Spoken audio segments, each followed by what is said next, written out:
Jaguar E-Type, when beauty first learned to breathe. The morning mist hangs low over the English countryside, the kind of soft golden haze older generations remember from slower, gentler mornings. And there, resting beneath an old oak that's seen more history than any of us, waits a shape that still steals breath like it did in '61. Long bonnet stretching toward the horizon, curves that look poured rather than shaped, chrome wire wheels winking through the dawn. A Jaguar E-Type, the car that once made grown men whisper and young dreamers stare until their hearts learned the meaning of desire. You don't walk up to an E-Type, you approach it, like a masterpiece, like a memory. Touch the cool metal and you feel a different era beneath your fingertips. Oil and leather, craft and intention, slip into the cockpit and the world becomes intimate again. Wood-rimmed wheel, toggle switches, that unmistakable scent of heritage. Twist the key, and the XK Straight 6 doesn't roar. It awakens, smooth, aristocratic, alive. This is more than a car. This is the moment the world realized engineering could be beautiful. This is the Jaguar E-Type, and this is where its legend begins. Jaguar E-Type, the most beautiful car ever made. Dawn breaks soft and golden across the Cotswolds, painting the hedgerows in shades of honey and amber. I walk slowly toward a shape waiting beneath an ancient oak tree, a Jaguar E-Type, its curves catching the early light like a sculpture in a gallery. The bonnet stretches impossibly long before me, that endless expanse of British racing green flowing from the oval grille to the windscreen in one unbroken gesture of purpose. Wire-spoke wheels glint chrome beneath flowing rear haunches. The glass-covered headlamps peer forward like hooded eyes, barely awake but aware. I run my hand along the cool metal and catch that scent. Oil, leather, and something indefinable. History, perhaps. Craftsmanship. I open the driver's door with a satisfying click and slide into the low cockpit. The wood-rimmed steering wheel feels alive in my hands. Toggle switches line the dashboard like an aircraft's instrument panel, each one a small ceremony waiting to be performed. I flip the ignition, and the 4.2-liter XK inline-6 stirs with a refined purr. Not aggressive, but purposeful. Aristocratic. This is the E-Type. And this is its story.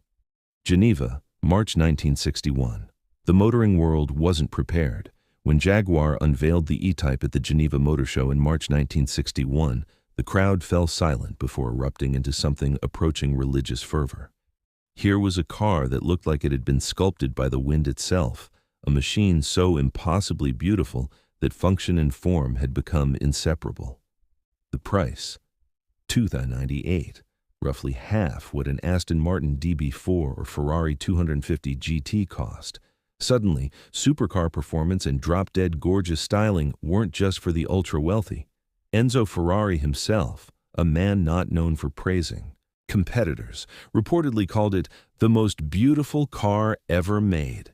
Coming from Il Commendatore, that was the automotive equivalent of Shakespeare praising your poetry. But Ferrari wasn't wrong. The E-Type didn't just look fast, it looked inevitable, as if aerodynamics had finally found its perfect expression. That perfection came from Malcolm Sayer, Jaguar's aerodynamicist who'd learned his craft designing aircraft. Sayer didn't sketch cars, he calculated them, using mathematical formulas to determine the optimal shape for slicing through air. Every curve on the E-Type served a purpose, from the long bonnet housing the straight 6 to the tapered rear, disappearing into those twin central exhausts. This wasn't styling. This was engineering elevated to art. The Series 1, pure poetry. I ease out onto a narrow country lane, and the E-Type settles into its stride. The engine hums with mechanical precision, 265 horsepower from the original 3.8-liter XK6, though the 4.2-liter version I'm driving offers the same power with considerably more torque. The gearbox clicks through gates with deliberate satisfaction. The steering, light and responsive, connects me to the road through my fingertips. The Series 1, produced from 1961 to 1968, was the E-Type in its purest form. Those covered glass headlamps gave it an expression of focused intensity. The oval mouth grille suggested barely restrained aggression. The monocoque construction with its tubular front subframe borrowed directly from Jaguar's racing program. This was Le Mans technology you could drive to the shops. Inside, the cockpit wrapped around you like a fighter jet. Simple aircraft-style gauges monitored vital signs. A slim aluminum center console divided driver from passenger. The seating position was low, intimate, placing you deep within the machine rather than perched atop it. Every toggle switch felt purposeful, every control satisfyingly mechanical. Jaguar offered 3 body styles during Series 1 production: the open 2-seater Roadster with its elegant lines fully exposed, the fixed-head coupe with its graceful roofline and extra refinement, and from 1966, the 2+2 with a lengthened wheelbase and raised roofline to accommodate rear passengers. Purists scoffed at the 2+2, but families grateful for the compromise simply smiled and drove. Performance figures were sensational for 1961. 0 to 60 arrived in approximately 6.9 seconds, supercar territory. Top speed was advertised at 150 mph, though achieving that required favorable conditions and considerable bravery. Revolutionary Dunlop disc brakes on all 4 wheels provided stopping power that matched the acceleration, a feature many competitors still couldn't match. Evolution and regulation.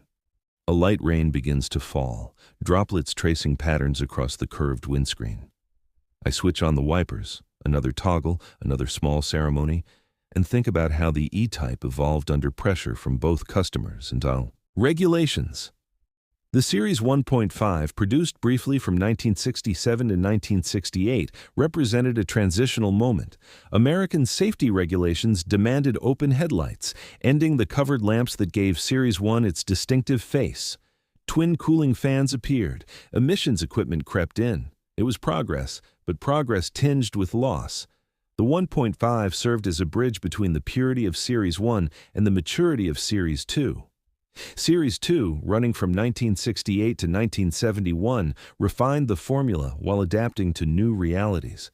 Larger front indicators and rear lights improved visibility and met regulatory requirements. The headlamps sat repositioned beneath the bumpers. An improved cooling system addressed overheating complaints from warmer climates. Inside, safer rocker switches replaced the toggle switches, more practical, less romantic. The 4.2-liter XK6 continued providing power, though emissions controls slightly dulled its edge. I wind through a stone village, the engine's note echoing off ancient walls. An elderly man looks up from his garden and smiles. He knows what this is. Perhaps he remembers when these were new, when Britain felt modern and unstoppable, when a car this beautiful seemed like proof that the future would be magnificent. The V12 era. By 1971, Jaguar understood that emissions regulations would only tighten and that the aging XK6, magnificent as it was, needed succession. Their answer arrived as the Series 3 E-Type, powered by a newly developed 5.3-liter V12 engine, producing 272 horsepower. The V12 transformed the E-Type's character, where the straight 6 sang with mechanical urgency. The V12 purred with aristocratic smoothness. This was no longer a sports car pretending to be civilized. This was a grand tour that happened to be fast. The wheelbase stretched, flared wheel arches accommodated wider tires. The grille opening expanded to feed the V12's appetite for cooling air. Power steering became standard equipment, making the E-Type more accessible but less intimate. Only Roadster and 2+2 variants continued. The elegant fixed-head coupe bowed out. Series 3 production ran until 1974, by which time the automotive world had changed dramatically. The fuel crisis loomed, safety regulations multiplied, insurance companies punished performance. The E-Type's era was ending, though its legend was just beginning. Cultural icon. The road opens onto moorland, and I let the E-Type stretch its legs. The straight 6 rises in pitch, not shouting but singing. A mechanical aria composed in aluminum and steel. At 70 miles per hour, the car feels planted, stable, almost aircraft-like in its composure. Malcolm Sayer's aerodynamics work their magic. The E-Type transcended automotive journalism to become genuine culture. Steve McQueen owned one. Of course he did. George Harrison drove one through swinging London. Film cameras loved the car's curves, featuring it in everything from the Italian Job to Austin Powers. It became shorthand for a particular vision of the 1960s, elegant, fast, slightly dangerous, utterly desirable. Celebrities purchased E-Types not for status but for pleasure. This wasn't ostentation, it was appreciation. The car cost relatively little but delivered absolutely everything: beauty, performance, prestige, and that ineffable quality the British call rightness. It felt special because it was special, from the hand-fitted chrome work to the leather that smelled of English countryside and possibility. The warmth inside. Inside the cockpit, surrounded by leather and wood and purposeful switches, I feel connected to something larger than myself.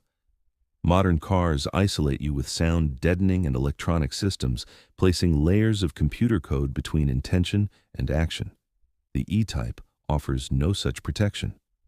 When I brake, I feel the discs working.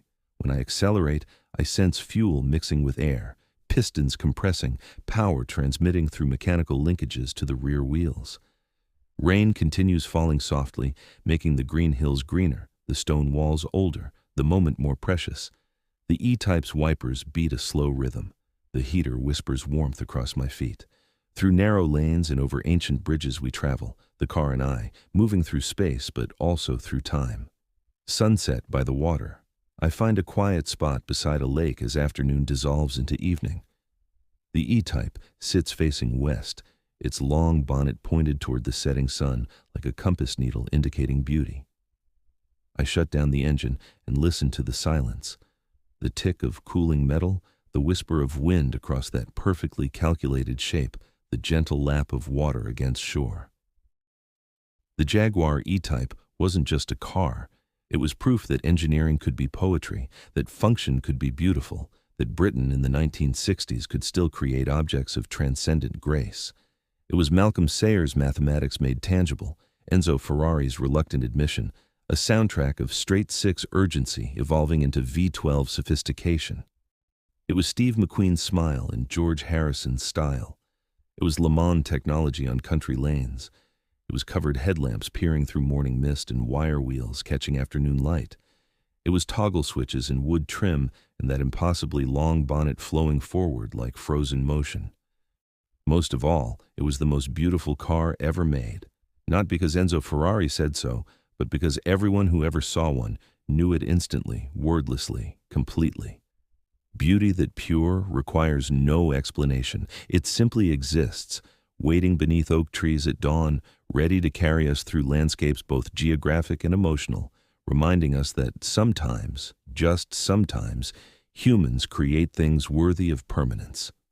The sun disappears. The E-Type glows amber in the last light. And somewhere, on some other country road, another E-Type starts its engine, beginning another journey through time. The legend continues. The beauty endures. Forever.